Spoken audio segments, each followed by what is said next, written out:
E a minha fala, irmãos, hoje tem como título: Deus começa a sua obra com as crianças. Pode colocar lá, por favor, a apresentação? Ah, legal. Mas volta por favor. Isso.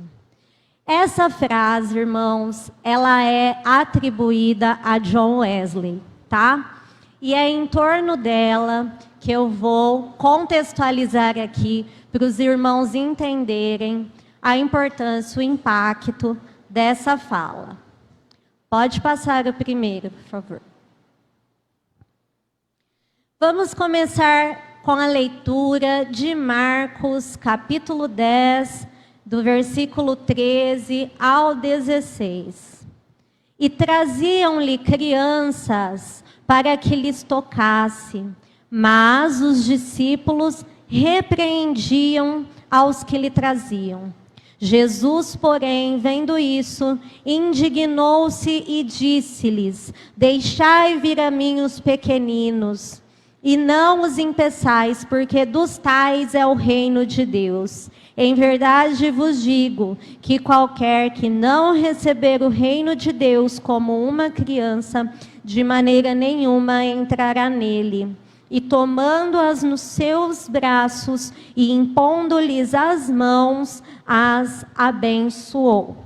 Então, primeiro estamos vendo o exemplo de Jesus com as crianças. Jesus já a caminho de Jerusalém, já próximo à sua crucificação. Ele não pôde deixar esta terra antes de nos deixar um ensinamento sobre as crianças. Quando impediam que as crianças chegassem até ele, ele repreendeu os discípulos, tomou a criança em seus braços, colocou no centro e as abençoou.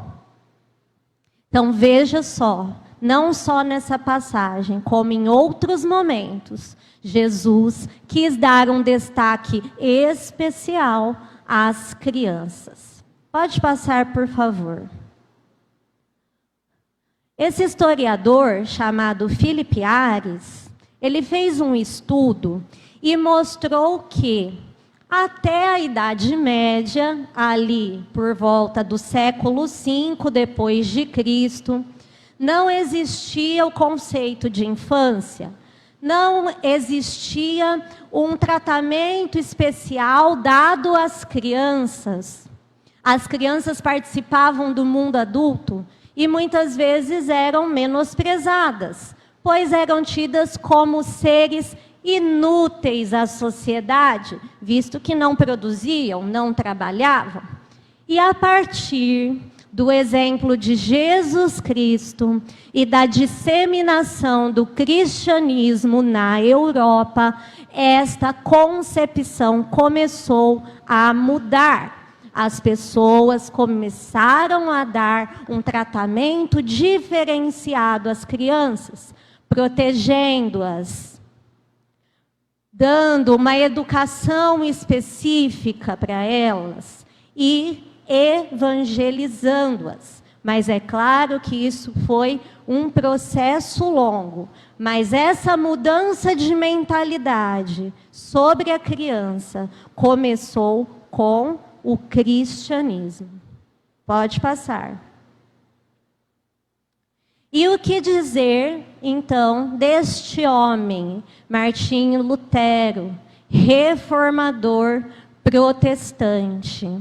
Quando ele escreve as suas teses, quando ele entende que a palavra de Deus precisa ser popularizada, que todo ser humano, todo cidadão, todo homem, toda mulher, toda criança precisa ler e compreender as Escrituras, ele inicia uma grande obra, uma grande luta educacional e social. É por causa deste homem que a educação começou a chegar às pessoas mais pobres, porque até então somente o clero, somente a nobreza, somente a elite tinha acesso à educação. E com Martinho Lutero, reformador protestante, a educação começa a ser disseminada entre os mais pobres. Por quê? Porque as pessoas precisavam aprender a ler a palavra de Deus. E não satisfeito, ele mesmo escreveu catecismos destinados a ensinar as doutrinas e os princípios da reforma às crianças e incentivou a criação de escolas onde o ensino religioso era uma parte fundamental do currículo.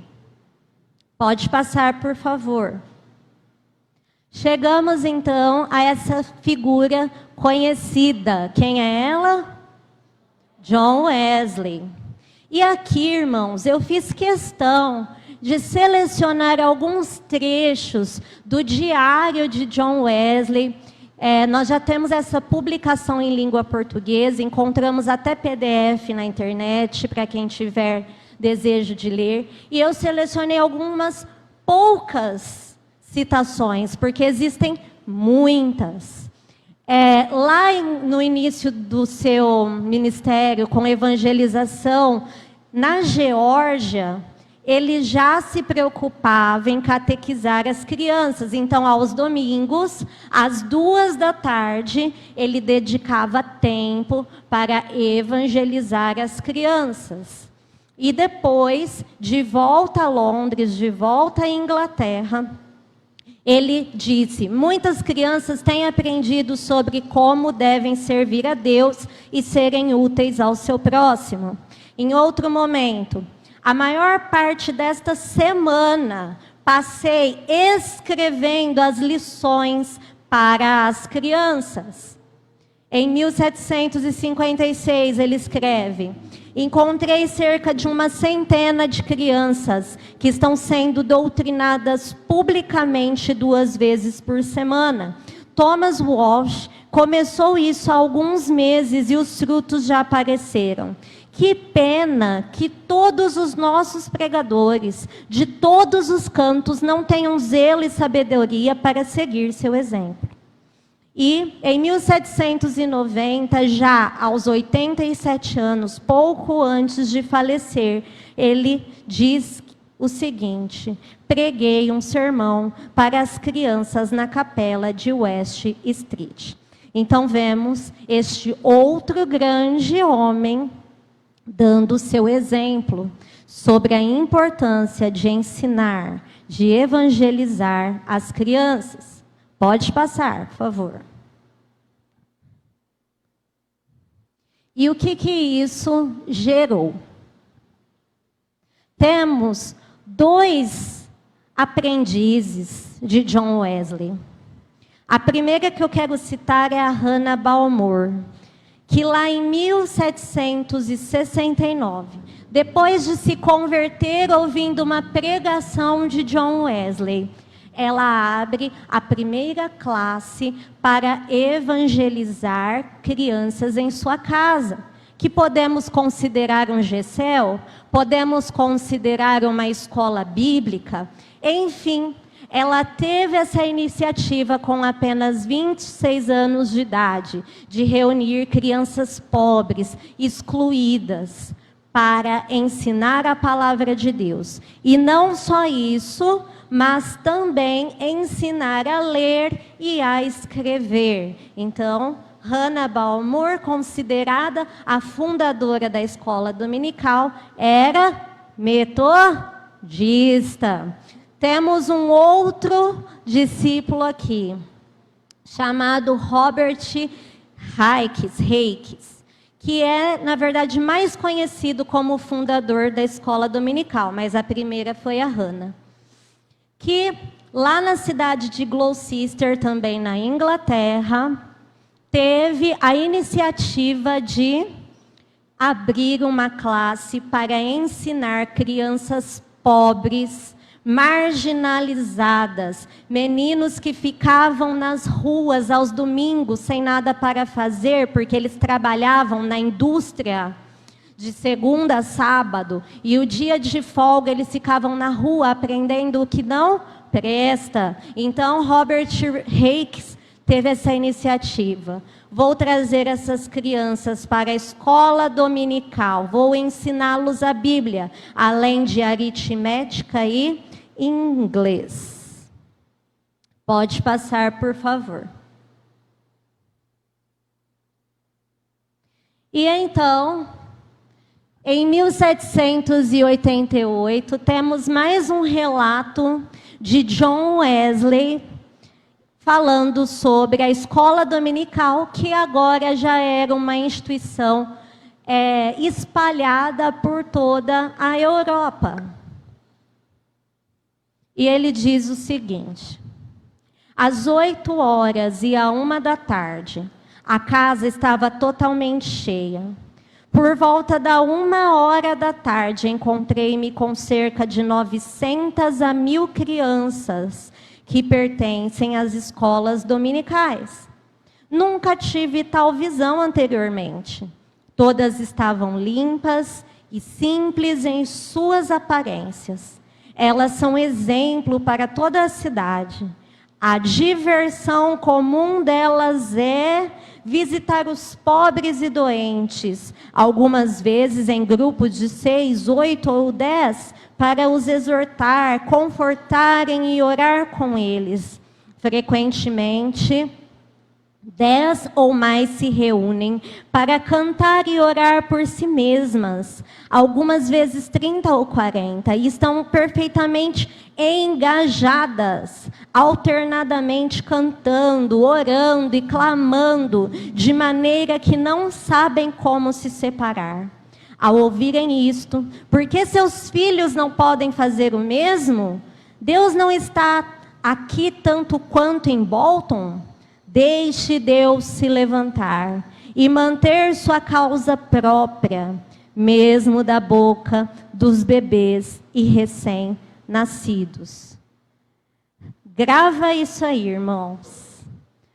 Num grupo de 1000 crianças, a diversão delas era visitar os pobres e doentes. Pode passar, por favor. Então, considerando esses exemplos, Martinho Lutero, reformador protestante, John Wesley, e depois seguidores aí do metodismo, Hannah Balmoor e Robert Hakes, o que eles tinham em comum? Uma obra social, educacional e evangelística.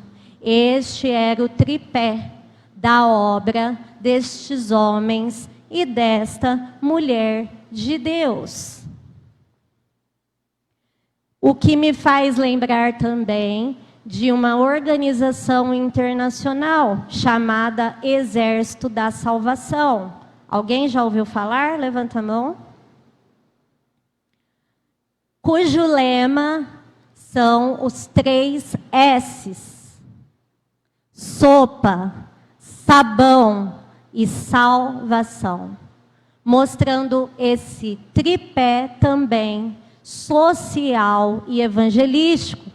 Sopa para alimentar, sabão para limpar, para dar dignidade social, e a salvação, o evangelho. Pode passar, por favor. Então vamos à aplicação sobre aquilo que eu acabei de expor aos irmãos.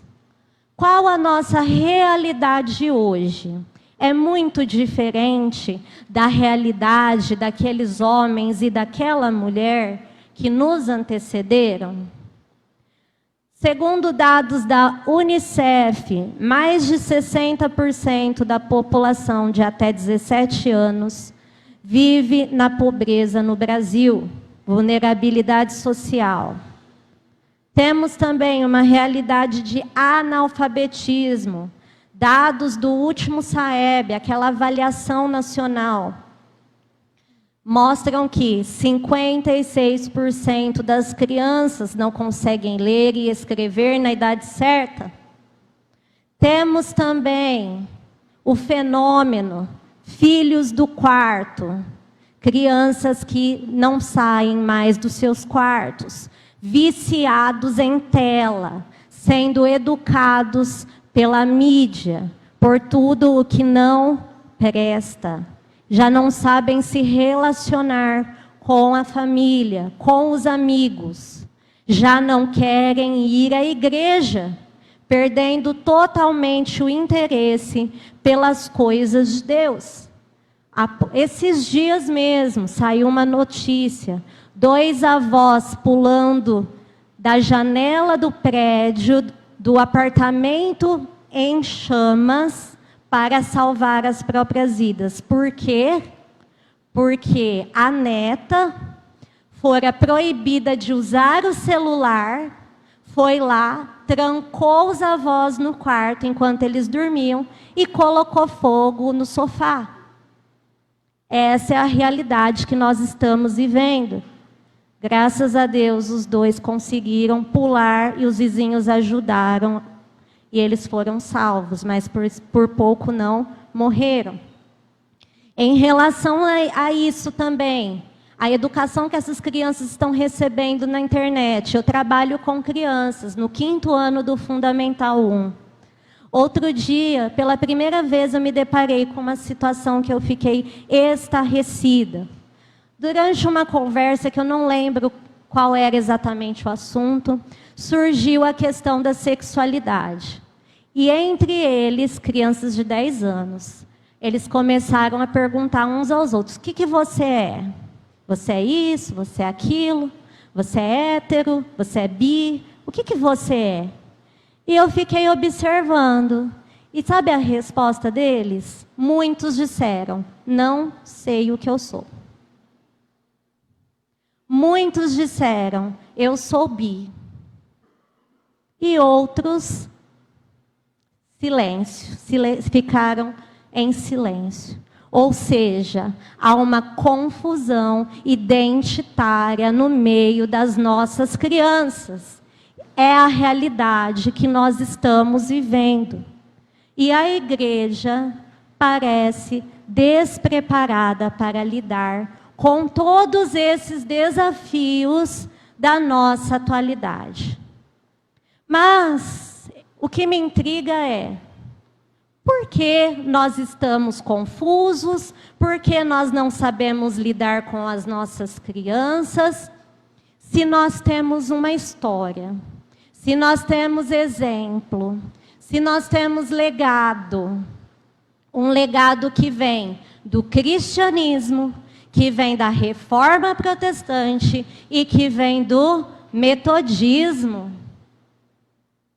Tudo bem que era outra época, mas os problemas são os mesmos e até piores do que naquela época. Por que não olhar com simplicidade para a situação? Por que não fazer o básico do básico, que nós já sabemos que dá certo? Hoje, a maioria dos adultos não quer passar tempo com as crianças, nem mesmo os pais com os filhos, que dirá outras pessoas da igreja.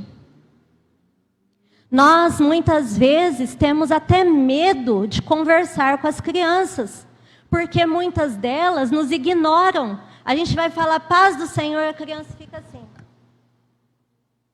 Não responde. Então a gente até evita. Ou então a gente vai falar com uma criança, a criança é sem educação, dá uma resposta cortada. Às vezes os pais ficam, em saia justa, dá paz do Senhor para a irmã. E a criança não sabe fazer isso. E isso tem nos afastado. Isso tem criado também os pequenos ditadores, que têm tido as suas vontades satisfeitas, realizadas. Não quero ir à igreja. Tudo bem, filho. Fica aí no computador. Não quero estudar. Tudo bem, não tem problema, outro dia você estuda. Não quero entrar em confronto com meu filho, eu não quero traumatizá-lo. E a igreja vai tirando as atividades para as crianças.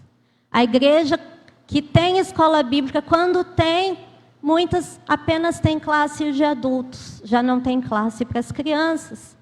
O cultinho à noite, que dificuldade para ter pessoas para trabalhar com as crianças. Ninguém quer. Ninguém tem o seu coração voltado para essa obra. Então, o que nós vamos fazer? Pode passar, por favor.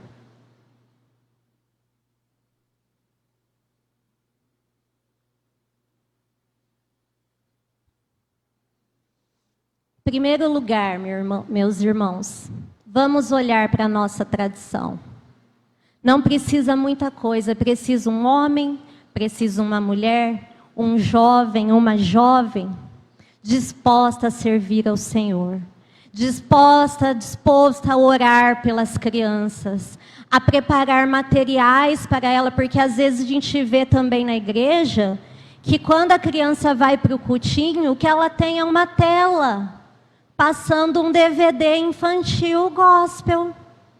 Não tem ensinamento, é só um simples passar o tempo. Outra coisa, o ensino das crianças não é responsabilidade só da tia da escolinha, não. É dos pastores, é da igreja orar, clamar, olhar e educar essas crianças em comunidade. Precisamos dar atenção especial às crianças, passar tempo com elas.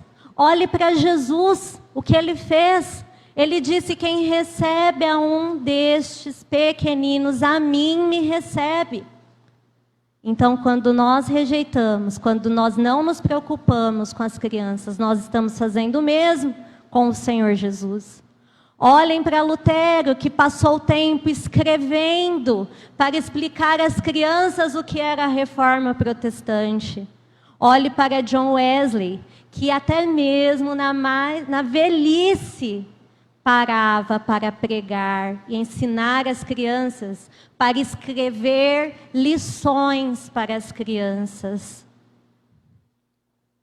Será que nós somos melhores do que eles? Nós não podemos dedicar nosso tempo e olhar para as nossas crianças?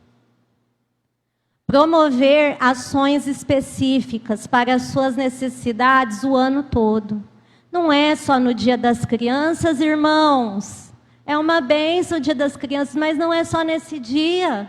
Nós precisamos ter programações, atividades para elas o ano todo. Pela nossa experiência, lá no Planalto Verde, o que nós temos percebido, que o maior evento evangelístico que nós estamos promovendo é relacionado a atividades para as crianças. Nós temos observado isso, acho que desde o ano passado nós temos feito, se eu não me engano, e é o dia, irmãos, que a igreja se enche, não por crentes, mas por pessoas do bairro, que não conhecem a Jesus.